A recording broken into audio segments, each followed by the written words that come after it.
Seorang anak perempuan di Palembang menjadi korban penyekapan hingga kekerasan seksual teman prianya. Peristiwa itu terjadi di rumah pelaku di kawasan Jalan Rawa Laut, Ilir Timur 2, Palembang. Korban kemudian melaporkan peristiwa itu ke Polrestabes Palembang. Saat disekap, handphone korban disita pelaku agar korban tidak bisa menghubungi keluarganya. Korban juga diancam agar tidak melaporkan peristiwa itu ke polisi. Jadi dilarikan selama 3 hari. Di tempat laki dia ada kadek kabar. Terus? Ini dicari, tidak tahunya dia di tempat lanang itu. Oh, sudah berapa lama tempat lanang itu? Selama 3 hari. Oh, selama 3 hari? Iya, kami nelpon, tidak diangkat, tidak dijawab. Dia ini, aku tuh takut.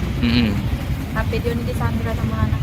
Oh, HP yang disandra sama lanang itu. Jadi dia bisa balik ini nggak? Yang mana Itu ya? tuh kami ini sudah ketakutan si lanang itu, jadi dibalik ke diantar Masim. Oh, dibalik dia masih ya. Wong tuanya tahu dah ya? Yang tuanya nih, maaf ngomongnya Lilung. Oh, Jadi itu. tidak tahu. Nah, lanang itu dewek kita hubungi sama mana? Kami kemarin sudah menghubungi dia nak secara keluargaan tapi tidak ditanggapi. Kami datangi ke sana, sudah ketemu sama dia tapi dia juga tidak kesini-sini, tidak kata ITK baiknya. Laporan korban sudah diterima polisi di Polrestabes Palembang. Yudi Kiswanto, Kompas TV, Palembang, Sumatera Selatan.